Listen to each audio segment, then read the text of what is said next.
Mon fils a secrètement abandonné l'école de médecine et a dépensé mon argent en faisant la fête. Maintenant, il exige que je l'aide à nouveau. J'ai sacrifié tout ce que j'avais pour faire suivre à mon fils Jason des études de médecine.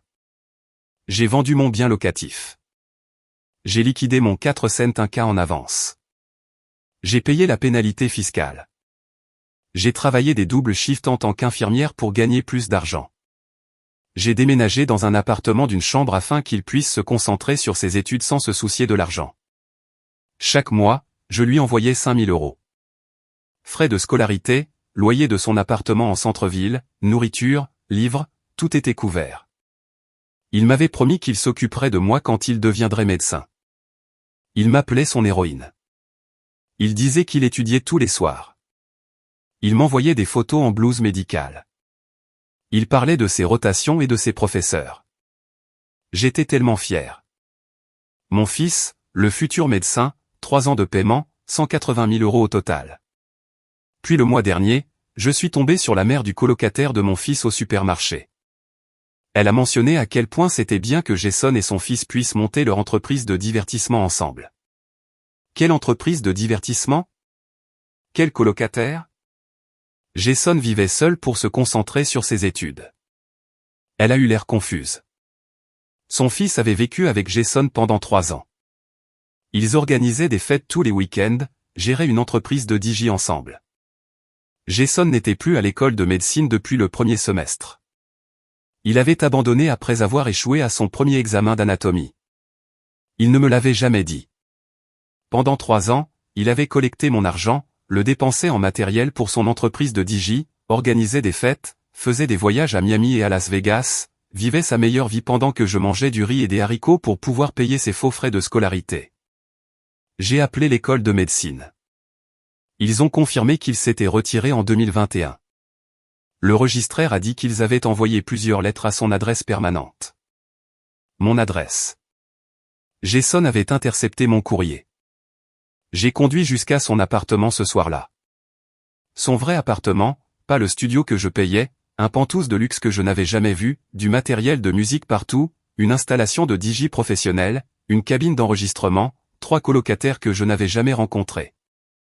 Jason était dans le salon en train de mixer des morceaux. Quand il m'a vu, il n'a même pas eu l'air surpris, juste agacé que je sois arrivé sans prévenir. Je lui ai demandé pour l'école de médecine. Il a haussé les épaules. Il a dit que ce n'était pas pour lui. Trop de mémorisation. Trop de règles. Il avait trouvé sa vraie passion dans la musique.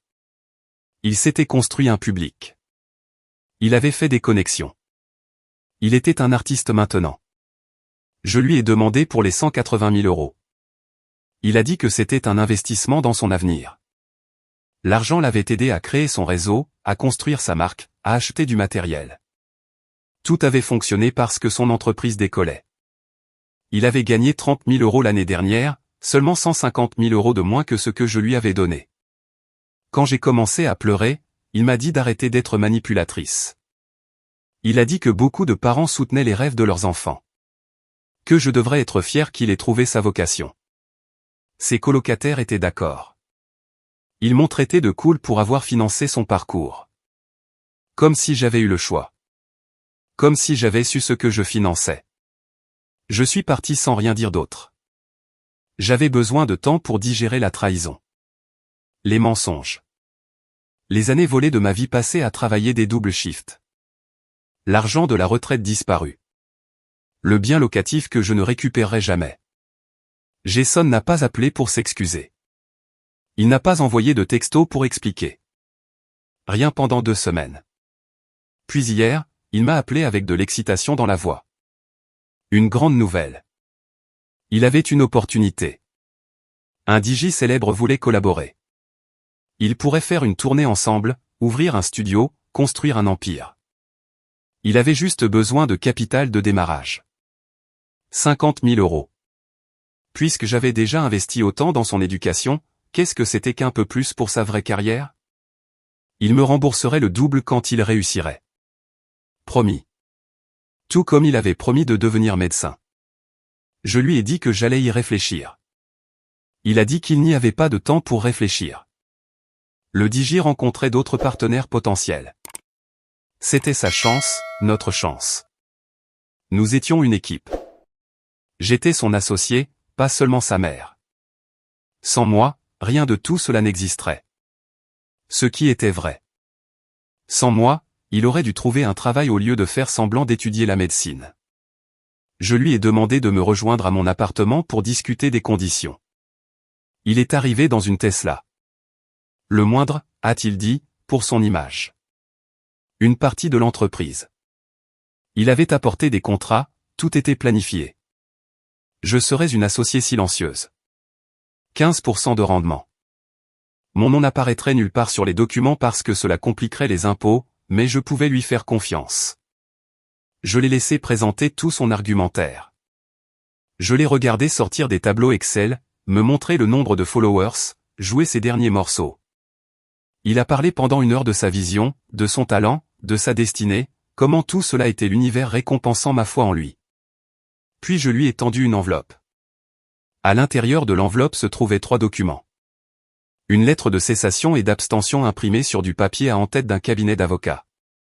Un tableau Excel listant chaque paiement que j'avais effectué pendant 3 ans avec les dates et les montants. Un dépôt de plainte au tribunal des petites créances pour le montant maximum autorisé dans notre État. Jason les a sortis un par un.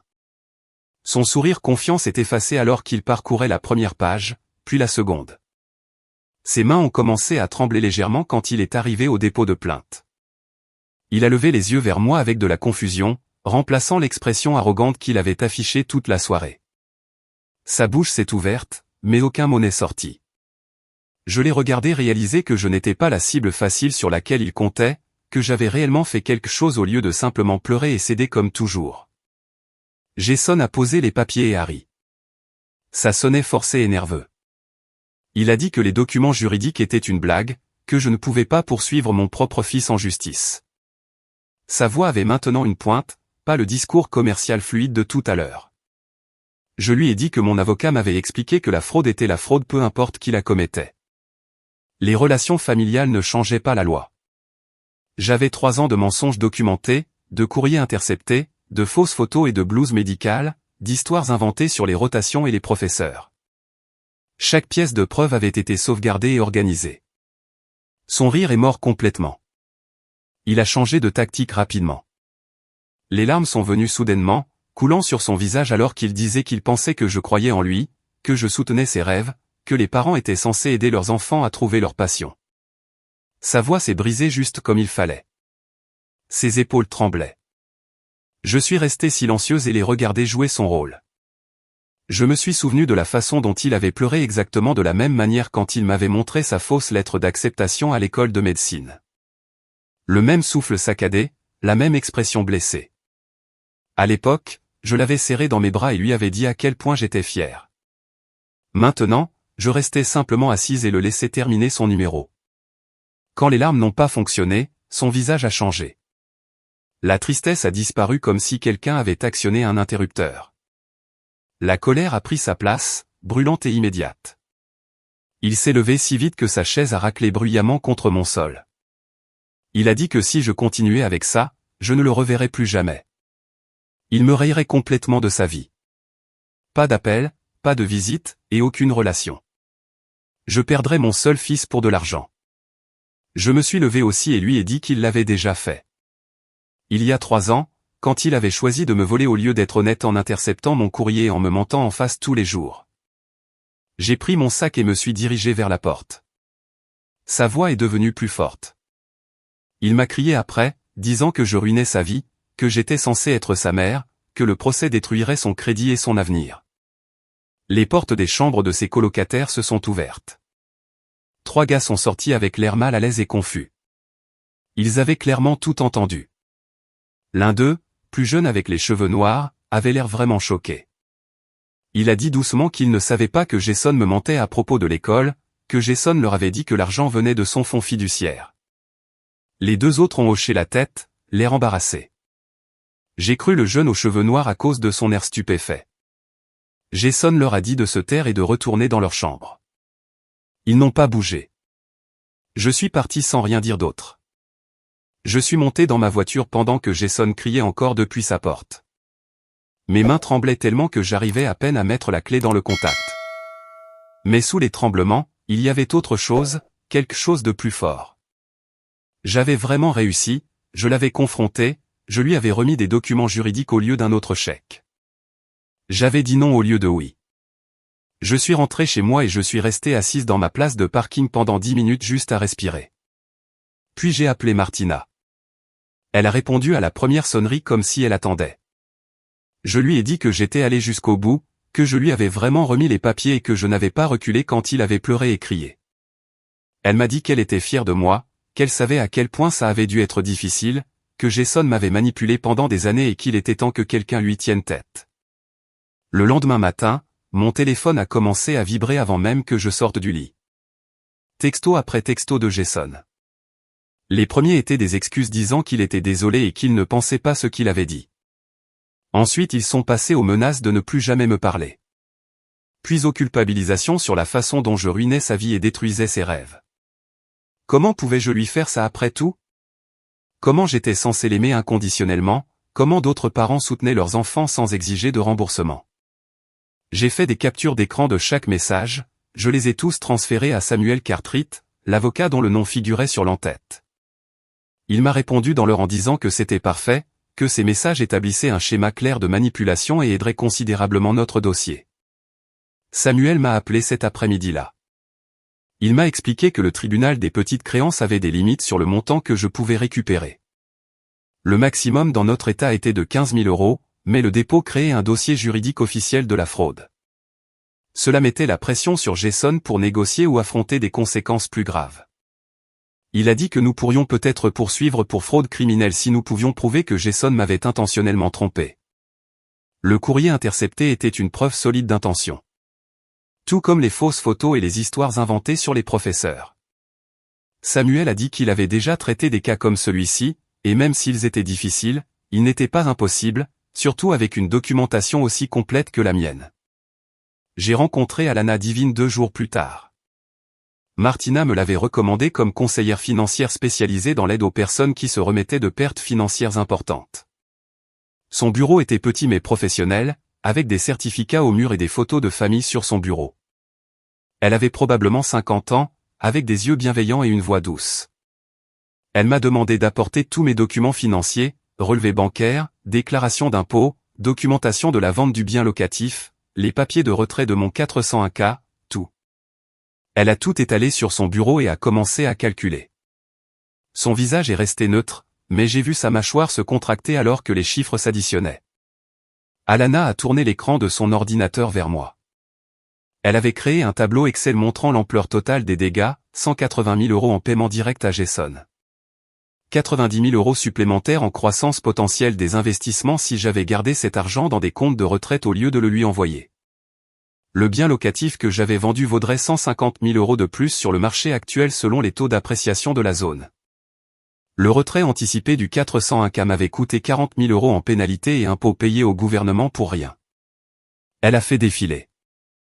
Les chiffres continuaient. Intérêts composés perdus, prestations de sécurité sociale réduites parce que j'avais travaillé moins d'années à haut revenu. Le coût d'opportunité des doubles shifts que j'avais travaillé et qui avaient endommagé ma santé et m'avaient laissé épuisé. Le total s'élevait à 460 000 €. Alana a tourné l'écran vers elle et a cliqué sur quelques calculs supplémentaires. Elle a imprimé un résumé et l'a fait glisser sur le bureau. Les chiffres semblaient encore pires sur papier. J'allais devoir travailler 10 ans de plus que prévu, peut-être plus, selon ma santé. Ma retraite ne serait plus confortable. Elle serait serrée. Prudente. Chaque euro compterait parce que Jason avait pris le coussin que j'avais mis 20 ans à construire. Alana m'a demandé si j'avais des questions sur les projections. J'ai secoué la tête. Les chiffres étaient assez clairs. Elle a suggéré de programmer une réunion de suivi dans 2 semaines pour commencer à planifier des stratégies de récupération. J'ai accepté et noté la date dans mon calendrier téléphonique. Puis je suis resté assise là à fixer le papier. Toutes ces années de double shift réduites à un tableau Excel montrant à quel point j'étais en retard. Alana ne m'a pas pressé. Elle a continué à travailler sur son ordinateur et m'a laissé digérer. Après quelques minutes, les larmes ont commencé. Pas des sanglots dramatiques, juste des pleurs silencieux que je ne pouvais pas arrêter. C'était la première fois que je pleurais vraiment depuis que j'avais découvert la vérité. Tout avant avait été du choc, de la colère et une activité frénétique. Mais être assise dans le bureau d'Alana en regardant les chiffres rendait tout réel. Jason avait volé mon avenir. Pas seulement de l'argent, des années de ma vie. La retraite que j'avais gagnée. La sécurité pour laquelle j'avais tout sacrifié. Alana a sorti une boîte de mouchoirs de son tiroir et l'a posée à côté de moi sans rien dire. J'ai pris plusieurs mouchoirs et j'ai essayé de me contrôler. Elle a attendu que j'arrête de pleurer avant de parler. Elle m'a parlé des ressources pour la récupération financière après une fraude familiale, des groupes de soutien, des organisations d'aide juridique, des programmes de conseil financier spécialement conçus pour les personnes qui se reconstruisent après ce genre de trahison. J'ai réalisé à sa façon de parler que je n'étais pas la première parent qu'elle aidait dans cette situation. D'autres personnes s'étaient assises dans le même fauteuil en pleurant sur le même genre de perte. Cela aurait dû me faire me sentir mieux, mais ça m'a juste rendu plus triste. Combien de parents leurs enfants avaient-ils fait ça? 3 jours plus tard, Samuel a appelé. Pendant que j'étais au travail, je suis entré dans la salle de pause pour prendre l'appel. Il a dit que le colocataire de Jason, Joshua, l'avait contacté via une connaissance commune. Joshua voulait me parler. Samuel a dit que Joshua se sentait coupable d'avoir utilisé mon argent sans savoir d'où il venait. Il avait des informations qui pourraient aider le dossier, des relevés financiers du partenariat commercial, de la documentation sur la façon dont Jason avait dépensé l'argent. Samuel m'a demandé si j'étais prête à rencontrer Joshua. J'ai dit oui immédiatement. Toute preuve qui renforçait notre position valait la peine d'être poursuivie. Samuel m'a donné le numéro de Joshua et m'a dit de le tenir au courant après la rencontre. J'ai appelé Joshua cet après-midi-là. Il a proposé de nous rencontrer dans un café près du campus le lendemain. Sa voix semblait nerveuse. Jeune. Il s'est excusé 3 fois pendant notre conversation de 2 minutes. Je lui ai dit que c'était bon et j'ai confirmé l'heure et le lieu. Le café était animé quand je suis arrivé. Des étudiants partout avec des ordinateurs portables et des manuels. Joshua m'avait envoyé une description de lui-même, donc je l'ai repéré tout de suite, un grand jeune avec les cheveux noirs assis seul à une table dans le coin. Il avait un dossier devant lui et jetait régulièrement des coups d'œil vers la porte. Je me suis approché et me suis présenté. Il s'est levé si vite qu'il a failli renverser son café. Nous nous sommes serrés la main et nous nous sommes assis. Joshua avait l'air misérable. Il a commencé à s'excuser avant même que je sois installé sur ma chaise. Il a dit qu'il n'avait aucune idée que l'argent venait de moi. Que Jason lui avait dit que c'était un héritage. Que s'il avait su la vérité, il n'aurait jamais accepté. Je l'ai cru. Son horreur semblait sincère. Il a poussé le dossier vers moi. À l'intérieur se trouvaient des relevés financiers imprimés, des relevés bancaires, des reçus, des rapports de dépenses de l'entreprise, tout organisé avec des onglets et des étiquettes. Joshua avait vraiment fait un effort pour tout documenter. Il m'a expliqué les relevés page par page. Il m'a montré exactement où était allé mon argent. 120 000 € en matériel de DJ sur 3 ans, platine, enceinte, table de mixage, système d'éclairage, logiciel d'enregistrement, microphone professionnel, tout haut de gamme parce que Jason insistait sur le fait qu'ils avaient besoin du meilleur équipement pour concurrencer. 40 000 € supplémentaires étaient partis dans l'appartement de luxe et le leasing de la Tesla. Joshua a dit que Jason les avait convaincus qu'ils devaient projeter la réussite pour attirer de meilleurs clients. Que l'image comptait dans l'industrie du divertissement. Les 20 000 € restants avaient disparu dans des voyages, des festivals de musique dans différentes villes, des événements de networking qui étaient en réalité juste des vacances. Miami, Las Vegas, Austin, Los Angeles. Jason appelait ça des investissements commerciaux, mais Joshua a admis que la plupart du temps il faisait juste la fête et distribuait des cartes de visite. Je lui ai demandé quel était le revenu réel de l'entreprise. Il avait l'air encore plus mal à l'aise. Ils avaient gagné environ 30 000 € au total sur 3 ans. La plupart des gigs étaient de petites fêtes et des événements universitaires qui couvraient à peine leurs dépenses. La collaboration avec le DJ célèbre dont Jason avait parlé n'était qu'un échange d'emails avec quelqu'un qui avait un public modeste dans la région. Pas une tournée, pas un contrat de disque, juste un type qui avait répondu quelques fois aux messages de Jason. Joshua a dit que Jason avait l'habitude d'exagérer les opportunités, de faire passer de petites connexions pour des accords majeurs, de convaincre les gens que son grand break était toujours juste au coin de la rue. Je lui ai demandé pourquoi Joshua était resté son associé si longtemps. Il a dit que Jason était charismatique, confiant, qu'il faisait croire aux gens en sa vision même quand les chiffres ne le soutenaient pas. Mais après avoir appris la vérité sur l'origine de l'argent de démarrage, Joshua ne pouvait plus travailler avec lui. Il dissolvait le partenariat. Il a proposé de témoigner si mon affaire allait au tribunal. Il a dit qu'il voulait aider à réparer ça comme il le pouvait. J'ai pris des copies de tous les relevés de l'entreprise. Je l'ai remercié pour son honnêteté. Il s'est encore excusé quand je suis parti. Je suis allé directement au bureau de Samuel. Samuel a étalé les documents sur son bureau et a examiné chaque page avec attention. Il a posé des questions sur des transactions spécifiques, a pris des notes sur un bloc juridique. Après 30 minutes, il s'est adossé et a souri. Cela changeait tout.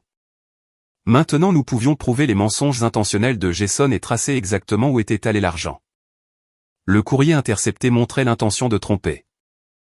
Les fausses photos et les histoires sur les professeurs montraient une fraude continue, mais les relevés de Joshua montraient le vol réel.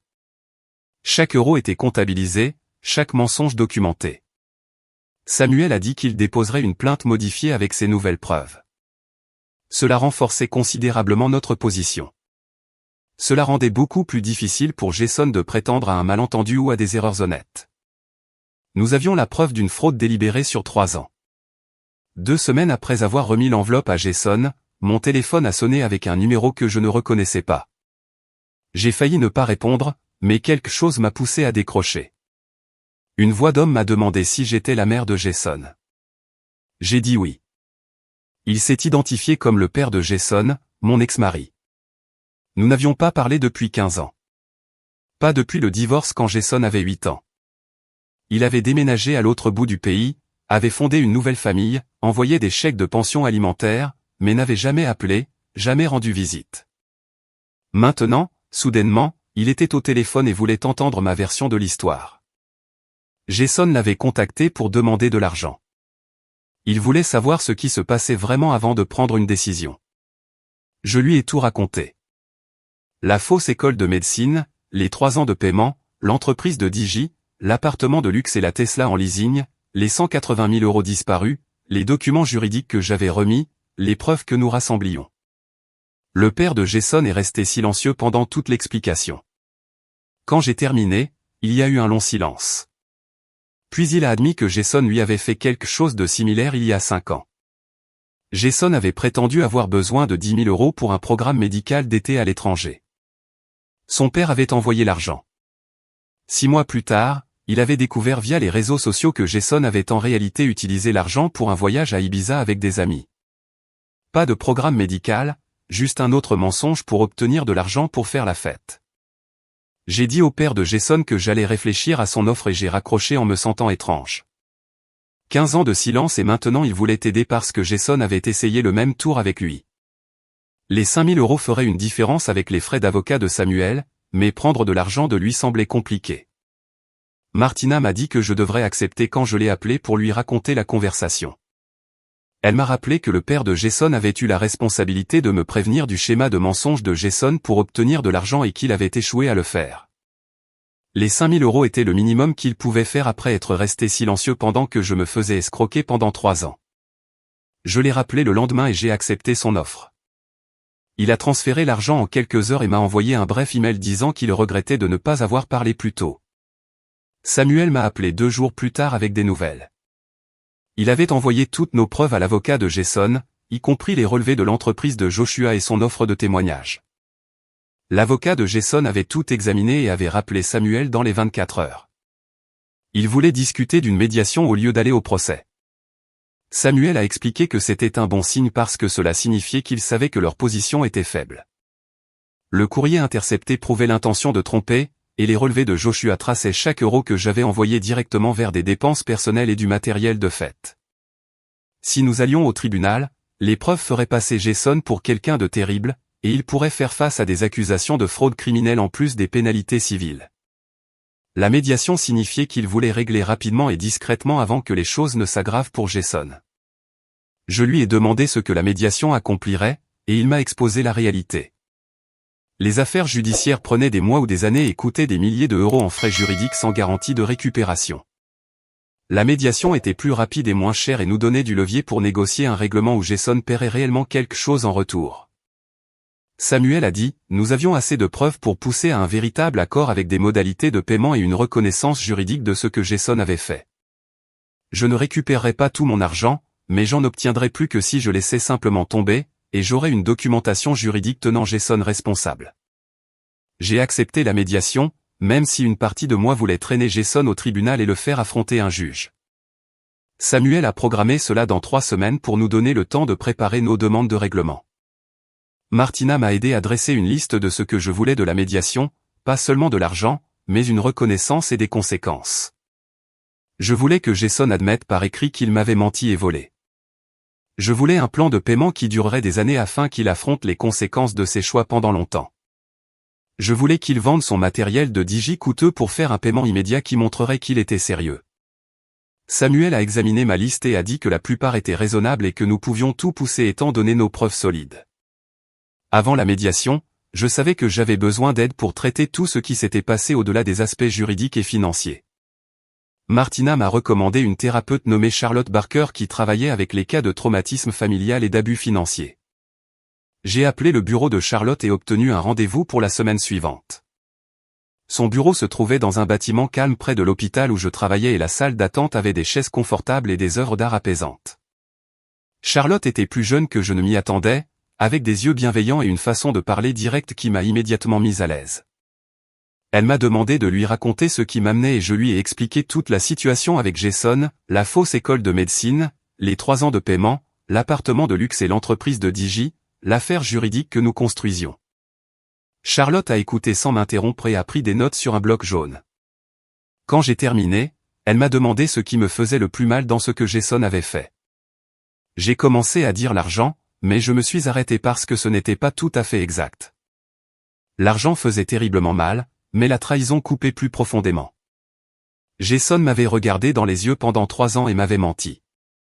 Il m'avait envoyé de fausses photos et inventé des histoires sur les professeurs et les rotations. Il m'avait appelé son héroïne pendant qu'il dépensait mon argent de retraite en fêtes et en voyage. Charlotte a hoché la tête et a dit que ce que Jason avait fait n'était pas seulement du vol, mais une violation profonde de la confiance entre parents et enfants. Elle a expliqué que mon deuil de la relation que je pensais avoir avec Jason était tout aussi valide que ma colère pour l'argent. J'avais pleuré 2 pertes à la fois, la sécurité financière que j'avais mis des décennies à construire et le fils que je croyais exister mais qui n'avait jamais vraiment existé. Cette seconde perte était celle que je ne m'étais pas encore pleinement permise de ressentir parce que j'étais trop concentré sur les problèmes pratiques de l'action juridique et de la récupération d'argent. Nous avons passé le reste de cette première séance à parler de la différence entre le Jason que je pensais avoir élevé et le Jason qui existait réellement. Charlotte m'a aidé à voir que j'avais été une bonne mère qui avait soutenu l'éducation de son enfant. Jason avait choisi d'exploiter ce soutien et ses actions reflétaient son caractère, pas mon échec en tant que parent.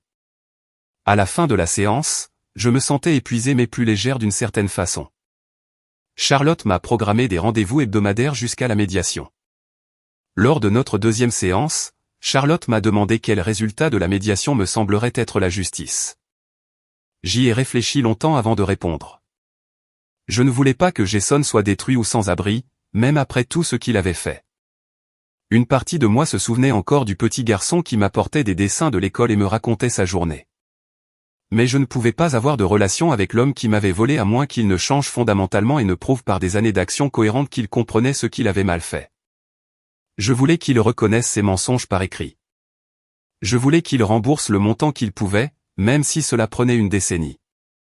Je voulais des conséquences qui pourraient réellement lui apprendre la responsabilité au lieu de le laisser partir en pensant qu'il pouvait se manipuler pour sortir de n'importe quoi. Charlotte m'a demandé si je pensais que Jason était capable d'un vrai changement, et j'ai admis que je ne savais pas.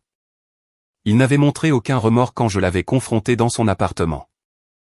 Mais peut-être que le fait d'affronter des conséquences légales et de perdre son partenariat commercial avec Joshua avait commencé à fissurer sa confiance.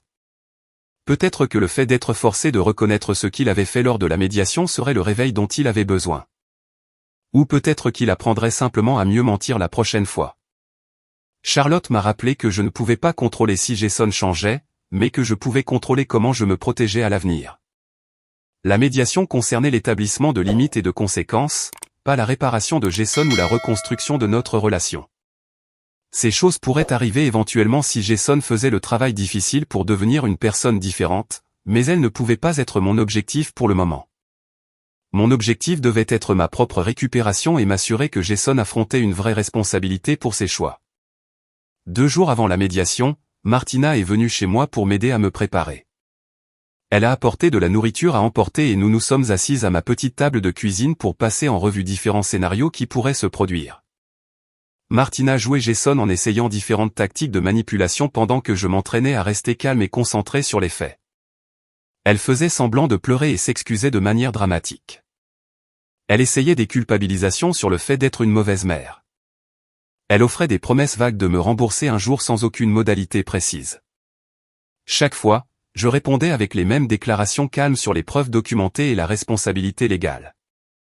Martina m'a rappelé que je ne devais pas à Jason le pardon ou une relation. Me protéger financièrement et émotionnellement n'était pas être une mauvaise mère. C'était être une femme intelligente qui refusait d'être exploitée plus longtemps. Nous nous sommes entraînés jusqu'à ce que je puisse répondre aux tactiques probables de Jason sans devenir émotionnel ou reculer sur ce que je voulais. Martina m'a serré dans ses bras avant de partir et m'a dit qu'elle était fière de la force que j'avais acquise à travers ce cauchemar. La médiation a eu lieu dans une salle de conférence d'un bâtiment de bureaux neutre en centre-ville. Samuel m'a retrouvé dans le hall et nous avons pris l'ascenseur ensemble. Il portait un dossier épais rempli de preuves et de documentation. La salle de conférence avait une longue table avec des chaises des 2 côtés et des fenêtres donnant sur la ville. Une médiatrice professionnelle est arrivée en premier et s'est présentée. Elle a expliqué le processus et les règles de base. Puis l'avocat de Jason est arrivé seul et a installé ses documents à une extrémité de la table. Samuel et moi nous sommes assis à l'autre extrémité. Jason est entré en dernier, marchant lentement comme s'il n'était pas sûr de vouloir être là. Il portait un pantalon kaki et une chemise boutonnée au lieu de ses vêtements de rucher habituels. Ses cheveux étaient soignés et son visage semblait fatigué. Il s'est assis à côté de son avocat et a fixé la table. Quand je suis entré dans la pièce et que j'ai pris place en face de lui, il a levé brièvement les yeux, puis a détourné le regard. Il semblait plus petit d'une certaine façon sans son habituel numéro de confiance. La médiatrice a commencé en expliquant que c'était un processus volontaire où les 2 parties auraient l'occasion de parler et, espérons-le, de parvenir à un accord qui éviterait le tribunal. Elle a demandé à Jason d'expliquer sa perspective en premier. Son avocat lui a fait un signe de tête et Jason s'est éclairci la gorge. Il a donné un discours qui semblait répéter sur le fait d'être jeune et de faire des erreurs. Il a dit qu'il avait été submergé par l'école de médecine et avait paniqué au lieu de me parler honnêtement.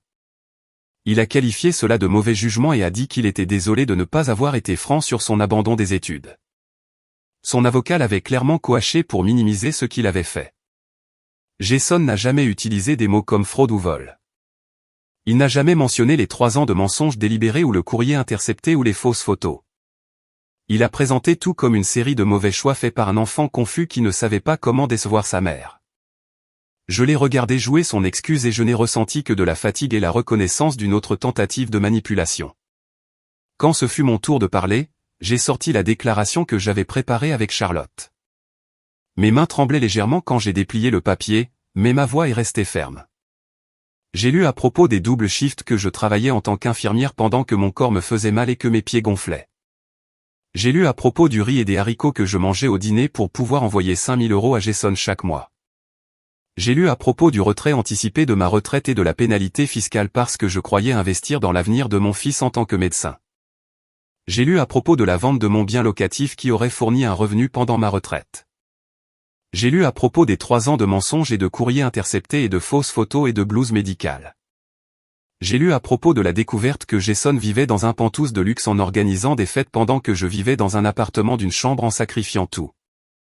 J'ai lu à propos des 180 000 € disparus et des centaines de milliers supplémentaires en croissance d'investissement perdus et en sécurité de retraite. J'ai lu à propos du fait que je devais travailler 10 ans de plus que prévu et affronter une retraite diminuée parce que mon fils avait choisi de me voler. Quand j'ai fini de lire, il y a eu un silence dans la pièce. La médiatrice a regardé Jason et lui a demandé s'il comprenait le mal qu'il avait causé. Il y a eu une longue pause. L'avocat de Jason a commencé à parler, mais la médiatrice a levé la main. Elle a gardé les yeux sur Jason et a attendu. Finalement, il a dit oui doucement sans lever les yeux. Son avocat a immédiatement essayé de diriger la conversation vers les termes du règlement, mais la médiatrice l'a arrêté. Elle a dit à Jason qu'elle avait besoin qu'il réponde à ce que j'avais dit, pas qu'il le reconnaisse seulement. Elle lui a demandé ce qu'il comprenait spécifiquement de l'impact de ses actions sur ma vie. Jason s'est agité sur sa chaise et a regardé ses mains pendant un long moment. La médiatrice a attendu sans rien dire, et le silence s'est étiré jusqu'à devenir inconfortable. Finalement, il a parlé d'une voix calme qui sonnait différente de son ton confiant habituel. Il a dit qu'il savait que ce qu'il faisait était mal tout le temps. Il s'était convaincu que quand son entreprise décollerait et qu'il réussirait, il pourrait me rembourser et alors je serais heureuse pour lui. Il pensait que s'il pouvait juste me montrer le succès, cela effacerait les mensonges. Il avait continué parce qu'il avait peur de me décevoir et d'admettre qu'il avait échoué à l'école de médecine. Sa voix s'est légèrement brisée quand il a dit cela, et j'ai senti la colère monter, vive et brûlante dans ma poitrine. Je me suis penché en avant et lui ai dit qu'il n'avait clairement pas eu assez peur pour arrêter de me voler pendant 3 ans. Il n'avait pas eu assez peur pour arrêter d'intercepter mon courrier ou d'envoyer de fausses photos ou de me regarder travailler des doubles shifts pendant qu'il organisait des fêtes. La médiatrice a levé doucement la main et m'a demandé de la laisser gérer les questions, mais je voyais qu'elle comprenait ma colère. Elle s'est tournée vers Jason et lui a demandé s'il comprenait que la peur de décevoir ne justifiait pas la fraude. Il a hoché lentement la tête et a dit oui. Elle lui a demandé s'il comprenait que sa mère avait sacrifié sa retraite et sa santé parce qu'elle croyait ses mensonges. Il a dit oui à nouveau, encore plus bas. Puis elle a regardé les 2 avocats et a dit qu'il était temps de discuter des termes du règlement. Samuel a ouvert son dossier et sorti la proposition que nous avions préparée ensemble au cours de la semaine précédente. Il a exposé les termes d'une voix calme et professionnelle qui rendait tout raisonnable et juste. Jason paierait 50 000 € sur 10 ans par paiement mensuel de 417 €. Il vendrait son matériel de DJ immédiatement pour générer un paiement initial de 20 000 €. Il signerait un accord reconnaissant qu'il avait obtenu de l'argent de moi par fraude et tromperie. S'il manquait un paiement, nous pourrions poursuivre des accusations criminelles avec toutes les preuves documentées que nous avions rassemblées. Samuel a fait glisser des copies de la proposition sur la table à l'avocat de Jason et à la médiatrice. L'avocat de Jason l'a prise et l'a lue attentivement pendant que Jason restait assis là avec l'air d'être sur le point d'être malade. Son visage était devenu pâle et il me jetait des regards puis détournait les yeux. Son avocat a fini de lire et a posé le papier. Il s'est éclairci la gorge et a dit que son client était prêt à régler pour 30 000 € au total sans admission de fraude. Samuel n'a même pas marqué de pause avant de dire non. La médiatrice a écrit quelque chose sur son bloc-notes et a appelé à une pause de 15 minutes. Elle s'est levée et est sortie de la pièce en premier et tout le monde a commencé à rassembler ses affaires. Samuel s'est penché vers moi et m'a parlé à voix basse pendant que l'avocat de Jason parlait à Jason à l'autre bout de la table. Il m'a expliqué que l'avocat de Jason essayait de le protéger d'une future responsabilité légale. Si Jason signait un document admettant la fraude, cela pourrait être utilisé contre lui dans d'autres procédures judiciaires, mais nous avions assez de preuves pour pousser plus fort, et Samuel croyait que nous pourrions nous rapprocher de notre proposition initiale. Il m'a dit de rester forte et de ne pas accepter moins que ce que nous méritions. La médiatrice a ouvert la porte et a rappelé à tout le monde que la pause était de 15 minutes et que nous devions rester dans le bâtiment.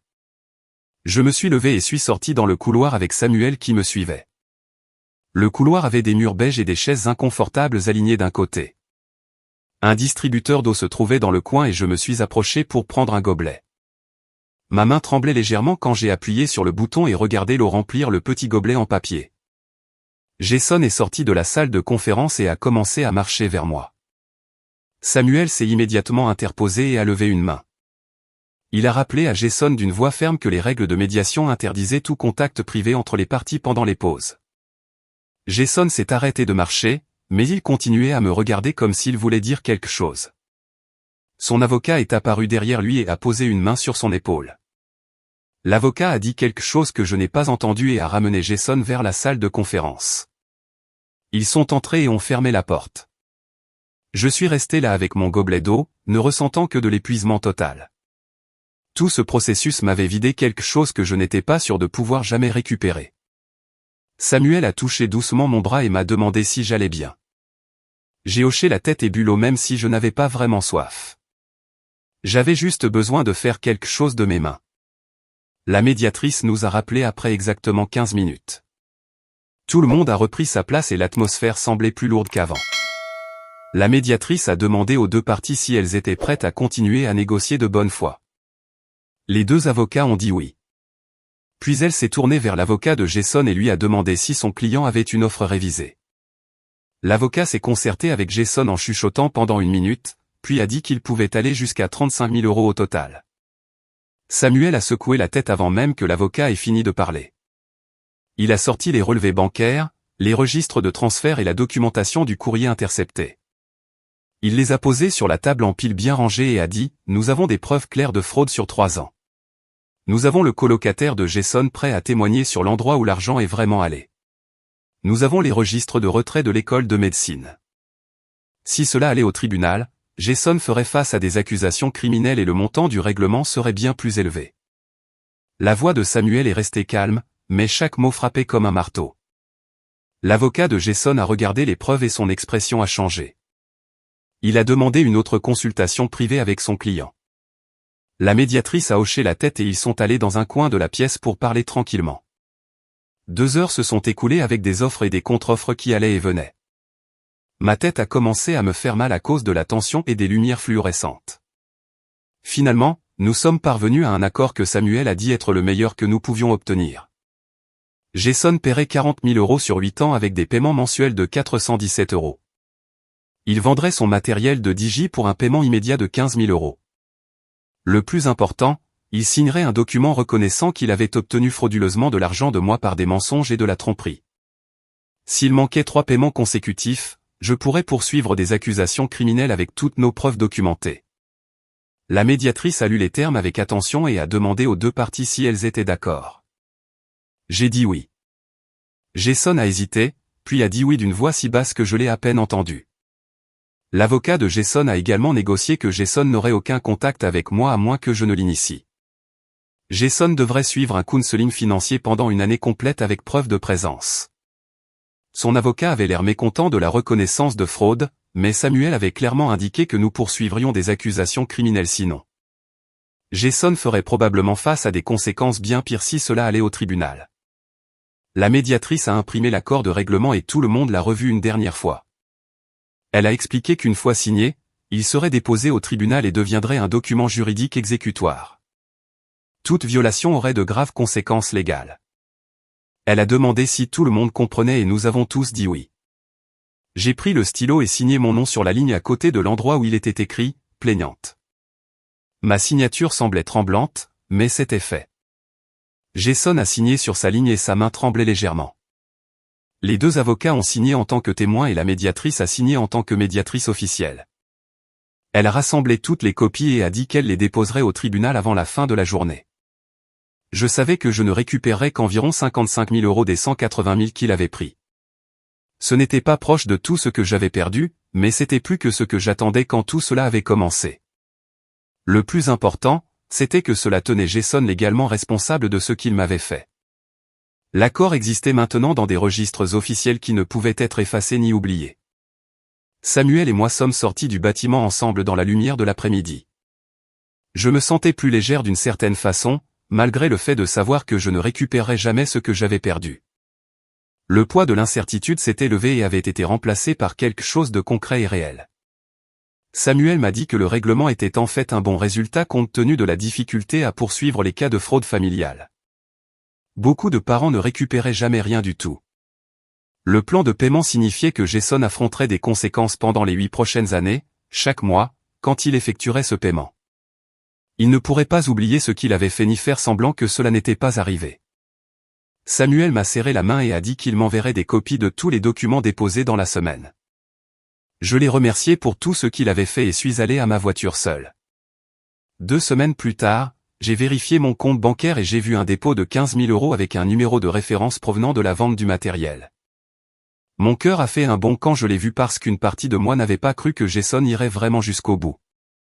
J'ai immédiatement transféré l'argent dans un nouveau compte de retraite que j'avais ouvert dans une autre banque. Jason n'avait aucune connaissance de ce compte et ne l'aurait jamais. Il était à moi et à moi seul et protégé de façon dont mes comptes précédents ne l'avaient pas été. J'ai appelé Alana et lui ai parlé du dépôt. Elle m'a félicité et a dit que nous devrions nous rencontrer pour mettre en place des contributions automatiques à partir de mon salaire d'infirmière. Nous avons programmé un rendez-vous pour la semaine suivante et elle m'a aidé à créer un plan réaliste pour reconstruire mes économies sur les 20 prochaines années. Les chiffres semblaient encore effrayants, mais ils semblaient possibles maintenant au lieu d'être désespérés. Le premier paiement mensuel de 417 € est apparu sur mon compte exactement à la date prévue. J'ai fixé la transaction sur l'écran de mon téléphone, ressentant un mélange compliqué de soulagement et de tristesse. Du soulagement que Jason respecte son accord. De la tristesse que notre relation soit devenue cela, un paiement mensuel qui me rappelait tout ce qu'il avait pris et tout ce que nous avions perdu. J'ai appelé Charlotte et lui ai parlé du paiement. Elle m'a demandé comment je me sentais et je lui ai dit que je ne savais pas vraiment. Elle a dit que c'était d'accord et normal. Certaines trahisons étaient trop profondes pour guérir complètement et certaines relations ne se rétablissaient jamais peu importe le temps qui passait. L'important était que je me protégeais et que j'avançais dans ma vie. Les choix de Jason lui appartenaient et je ne pouvais pas le réparer ni le changer. Tout ce que je pouvais faire était de reconstruire ce qu'il avait détruit et m'assurer qu'il n'aurait plus jamais l'occasion de me faire du mal. J'ai pris un shift supplémentaire par semaine à l'hôpital au lieu des 2 que je faisais avant. Mon corps avait besoin de cette pause après des années à me pousser au-delà de l'épuisement. L'argent supplémentaire aidait toujours, mais je pouvais réellement dormir pendant mes jours de congé maintenant. J'ai rencontré Alana 2 semaines après le règlement, et elle a étalé de nouvelles projections financières sur son bureau. Elle m'a montré comment les paiements mensuels de Jason combinés à mon salaire d'infirmière et à un budget prudent signifiaient que je pourrais prendre ma retraite à 70 ans au lieu de 75. 5 ans plus tôt que ce que nous avions calculé initialement quand j'étais venu la voir pour la première fois, brisé et désespéré. Les chiffres semblaient possibles au lieu d'être désespérés, et j'ai ressenti quelque chose qui ressemblait à du soulagement. Alors que j'étudiais les graphiques, Martina m'a appelé la semaine suivante et a suggéré que je commence à regarder à nouveau le marché immobilier locatif. Elle m'a rappelé que j'avais maintenant un peu d'argent du règlement et que peut-être il était temps de penser à reconstruire cette partie de ma vie. Je lui ai dit que je n'étais pas encore prête à acheter, mais que l'idée ne me donnait plus envie de pleurer. J'ai commencé à rechercher des propriétés en ligne pendant mes pauses déjeuner au travail, de petits condos et des townhouses qui pourraient générer un revenu locatif. Cette fois, j'ai pris des notes sur le fait de tout garder complètement séparé et protégé. Personne n'aurait accès à ces investissements. Personne ne saurait même qu'ils existaient jusqu'à ce que les papiers soient signés et que les propriétés soient à moi. 3 mois après la fin de la médiation, Samuel m'a transféré une lettre de Jason. Il a expliqué que Jason l'avait envoyé à son bureau en demandant s'il pouvait m'appeler pour s'excuser correctement. J'ai lu la lettre 2 fois assise à ma table de cuisine. L'écriture de Jason semblait précipitée et les mots semblaient répétés, mais il demandait la permission de parler. Samuel avait joint une note demandant ce que je voulais faire. Je l'ai rappelé et lui ai dit que je n'étais pas prête pour un contact pour le moment. Peut-être un jour, mais pas pendant que je reconstruisais encore ce que Jason avait détruit. Samuel a dit qu'il répondrait et ferait savoir à Jason. Il m'a rappelé que je contrôlais les termes de tout contact futur et que je devais prendre tout le temps dont j'avais besoin. J'ai parlé de la lettre avec Charlotte lors de notre prochaine séance de thérapie. Elle m'a demandé comment je me sentais par rapport au fait que Jason me contactait et j'ai admis que je ne savais pas. Une partie de moi voulait entendre ce qu'il avait à dire. Une partie de moi savait que cela ne changerait rien. Charlotte m'a aidé à travailler sur ma colère envers moi-même pour ne pas avoir vu les signes plus tôt. Je n'arrêtais pas de penser à tous les drapeaux rouges que j'avais manqués, les détails vagues sur les cours, la façon dont il avait toujours une excuse quand je demandais à lui rendre visite, le courrier intercepté que je n'avais jamais remis en question. Charlotte a souligné que Jason était allé à de grandes longueurs pour maintenir sa tromperie. Les fausses photos et blouses, les mensonges détaillés sur les professeurs et les rotations, les histoires soigneusement élaborées sur ses études. Il avait délibérément exploité ma confiance et ma fierté en lui.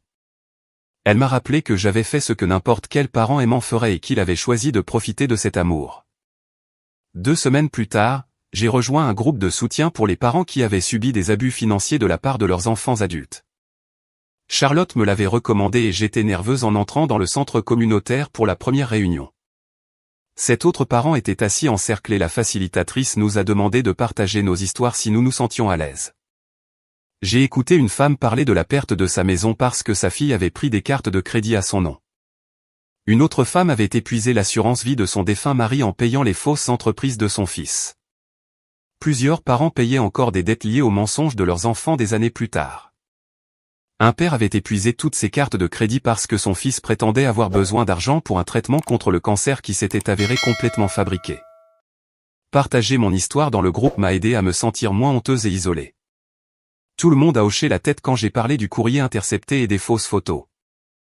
Il comprenait le genre spécifique de trahison qui vient de son propre enfant. La facilitatrice m'a aidé à voir que les actions de Jason reflétaient son caractère et non mon échec en tant que parent. J'avais tout fait correctement en soutenant l'éducation de mon enfant. C'était lui qui avait choisi d'exploiter ce soutien. Les autres parents étaient d'accord et ont partagé des prises de conscience similaires de leurs propres expériences. Nous n'étions pas de mauvais parents. Nous étions de bons parents qui avaient été exploités par des personnes en qui nous avions entièrement confiance. 6 mois après le début du plan de paiement, j'ai vérifié mon compte bancaire un matin et je n'ai pas vu le paiement mensuel de Jason. Mon estomac s'est noué et j'ai immédiatement pensé qu'il allait manquer à son engagement. J'ai appelé Samuel dans un état de panique et il m'a dit d'attendre avant de faire quoi que ce soit. L'accord exigeait 3 paiements manqués consécutifs avant que nous puissions prendre des mesures légales. 3 jours plus tard, le paiement est arrivé et Samuel m'a transféré un email d'excuses que Jason avait envoyé expliquant qu'il avait eu une dépense inattendue de réparation de voiture. Samuel m'a rappelé qu'un paiement en retard ne déclenchait aucune conséquence. J'avais besoin de respirer et de faire confiance aux protections juridiques que nous avions intégrées à l'accord. J'ai utilisé une partie de l'argent du règlement pour faire un voyage d'un week-end avec Martina dans une petite ville balnéaire que nous visitions enfants. Nous sommes restés dans un petit hôtel près de l'eau et avons passé 2 jours à marcher sur le sable et à manger dans des restaurants locaux. C'était les premières vacances que je prenais depuis 5 ans. Être loin de tout m'a aidé à me rappeler qui j'étais au-delà d'être la mère de Jason ou une infirmière travaillant des doubles shifts. Martina et moi avons parlé de notre enfance, de nos parents et de la façon dont nos vies avaient tourné différemment de ce que nous imaginions.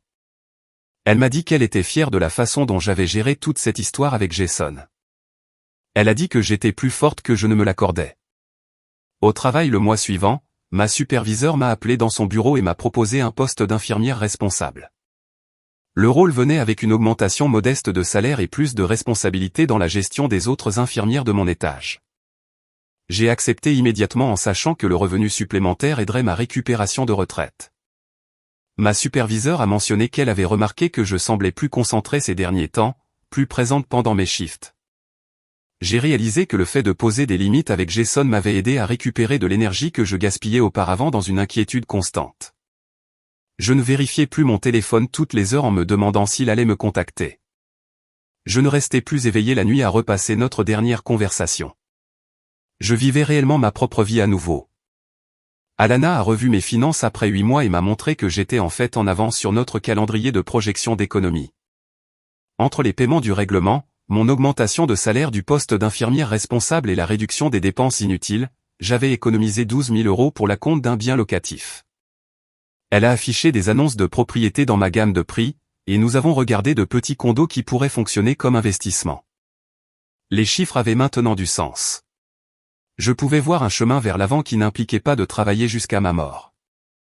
Alana a programmé notre prochaine réunion dans 3 mois et m'a dit de continuer exactement ce que je faisais. J'ai commencé à regarder des annonces de propriété en ligne pendant mes pauses déjeuner à l'hôpital. De petits condos et des quartiers auxquels je n'avais jamais pensé auparavant, des endroits qui avaient besoin de travaux mais qui avaient de bonnes bases. J'ai fait des tableaux Excel comparant les taux d'hypothèque et le potentiel de revenus locatifs. J'ai calculé ce que je pouvais me permettre si j'économisais encore 1 an. Cette fois, je n'étais pas désespéré ni en train de prendre des décisions émotionnelles. Je construisais quelque chose pour moi-même avec des yeux clairs et des limites protégées. L'excitation semblait différente d'avant. Pas celle d'une mère fière finançant un rêve, mais celle d'une investisseuse protégeant son avenir. J'ai mis 3 propriétés en favori et programmé des visites pour mon prochain jour de congé. Le paiement mensuel de Jason est arrivé sur mon compte pile à l'heure le mois suivant.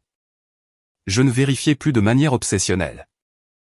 Alana avait mis en place des transferts automatiques, donc l'argent allait directement dans mon compte de retraite sans que je le touche. Je me suis entraîné à penser à cela comme une restitution du plutôt que quelque chose venant de mon fils. Cette distinction aidait. Il ne me soutenait pas ni ne m'aidait pas. Il remboursait ce qu'il avait volé. Certains mois, j'oubliais même de vérifier si le dépôt était arrivé. Cela ressemblait à un progrès. Un matin, j'ai ouvert mon email et j'ai vu un message de Joshua. La ligne d'objet disait « Nouveau début ». Il écrivait qu'il avait commencé une autre entreprise de divertissement avec des partenaires qui partageaient ses valeurs. Il se débrouillait bien en réservant des événements d'entreprise et des mariages, un travail professionnel qui payait de manière constante. Il m'a encore remercié de ne pas l'avoir inclus dans l'action légale contre Jason. Il a dit qu'il avait appris des leçons importantes sur le fait de vérifier d'où venait l'argent et avec qui on faisait des affaires. Il avait joint une photo de leur nouvel espace de bureau. Petit mais légitime. Je lui ai répondu par un bref message de félicitations et j'ai supprimé la conversation. Sa rédemption n'était pas mon souci. Charlotte m'a demandé lors de notre prochaine séance si je me sentais prête à réduire nos rendez-vous. La thérapie hebdomadaire m'avait aidé à traiter le pire de la colère et du chagrin. Je suis restée assise là à penser à la façon dont j'obsédais constamment sur Jason auparavant. Maintenant, je passais des journées entières sans penser à lui du tout. Mon énergie mentale se concentrait sur le travail et ma propre récupération financière plutôt que sur la répétition de ces trahisons. J'ai dit à Charlotte que je pensais que des séances tous les 15 jours avaient du sens. Elle a souri et a dit que c'était un progrès sain. Nous avons programmé notre prochain rendez-vous dans 2 semaines. Martina m'a appelé le samedi matin et a dit qu'elle avait trouvé un condo que je devais voir. Nous sommes allés dans un quartier près de l'université. Le bâtiment avait besoin de travaux extérieurs et l'unité avait des appareils électroménagers obsolètes, mais l'emplacement était parfait pour des locations étudiantes et le prix reflétait son état. Nous avons visité ensemble pendant que je prenais des notes. Martina a pointé ce qui pouvait être réparé facilement et ce qui coûterait cher. J'ai calculé les chiffres dans ma tête. Si j'économisais 6 mois de plus, je pourrais me permettre la compte et avoir encore un fonds d'urgence. Debout dans cette cuisine délabrée, je me sentais capable au lieu d'être désespéré. Je n'étais plus la femme qui avait tout vendu pour les mensonges de Jason. J'étais quelqu'un qui reconstruisait avec intention et sagesse. 2 ans après la médiation, Samuel m'a transféré une lettre. Jason l'avait envoyée via les canaux juridiques appropriés selon notre accord. Je l'ai ouverte lentement. Son écriture semblait la même. Il écrivait qu'il avait travaillé un emploi normal pour la première fois de sa vie. Il avait terminé le counseling financier requis. Il disait qu'il comprenait maintenant ce qu'il m'avait pris, pas seulement de l'argent, mais des années de ma vie et ma capacité à faire confiance. Il ne demandait pas à me voir ni à m'appeler, il écrivait juste qu'il espérait qu'un jour je pourrais lui pardonner. La lettre semblait sincère, mais j'avais déjà cru à sa sincérité auparavant. Je l'ai lue 3 fois, cherchant une manipulation ou des excuses. J'ai trouvé surtout de la responsabilité et des regrets. Je l'ai classé dans un dossier avec tous les autres documents juridiques. Je n'ai pas répondu. Charlotte a dit lors de notre prochaine séance que le pardon était quelque chose que je faisais pour moi-même, pas pour Jason. Que je pouvais pardonner la trahison sans réconcilier la relation. J'ai réfléchi à cela. Peut-être qu'un jour j'y arriverai. Peut-être que jamais. Les 2 options me semblaient acceptables. Je ne portais plus la colère comme un poids. Elle existait, mais elle ne me définissait plus. Cela semblait suffisant. 3 ans après avoir découvert tout cela, j'ai signé les papiers de clôture sur le petit condo. Le jeune couple qui serait mes premiers locataires semblait responsable et excité. Ils ont signé un bail pour 200 € au-dessus de mon paiement hypothécaire. Martina m'a emmené dîner ce soir-là pour célébrer. Nous avons commandé du vin et des amuse-gueules et avons parlé de tout le chemin que j'avais parcouru. Je me sentais fier de moi d'une façon que je n'avais pas ressentie depuis avant les mensonges de Jason. Cette réussite était la mienne, construite à partir de mon propre travail et de décisions intelligentes. Personne ne pouvait la prendre ou la dévaloriser avec une trahison. Alana m'a montré le solde de mon compte de retraite lors de notre revue trimestrielle. 45 000 €. Entre mes contributions, les paiements du règlement de Jason et la croissance du marché, j'avais reconstruit une base. Elle a affiché des projections montrant que si Jason continuait à payer et que je maintenais mon taux d'épargne, je pourrais prendre ma retraite à 68 ans. Pas la retraite que j'avais initialement prévue, mais suffisamment confortable. Une vie modeste que j'avais gagnée grâce à ma propre résilience. Les chiffres semblaient réels et atteignables au lieu d'être désespérés et impossibles. Au travail, j'ai commencé à mentoriser une nouvelle infirmière nommée Rebecca. Elle me rappelait moi à son âge, désireuse d'aider tout le monde, rapide à faire confiance, généreuse de son temps et de son argent. Pendant un moment calme dans la salle de pause, elle m'a parlé de soutenir son frère à travers l'école culinaire, en lui envoyant de l'argent chaque mois. J'ai écouté et j'ai ressenti cette sensation familière de serrement dans la poitrine. Après qu'elle ait terminé, je lui ai partagé une version soigneusement éditée de mon histoire avec Jason. Je lui ai dit que soutenir les personnes qu'on aime était beau, mais se protéger était nécessaire. Elle a eu l'air surprise, a dit qu'elle n'avait jamais pensé à poser des limites avec la famille. Je lui ai dit d'y réfléchir maintenant avant d'apprendre la leçon difficile comme je l'avais fait. Elle m'a remercié, et j'ai espéré qu'elle écouterait vraiment. Certaines leçons ne devraient pas nécessiter une dévastation complète pour être apprises. 4 ans se sont écoulés avec des paiements arrivant chaque mois comme une horloge.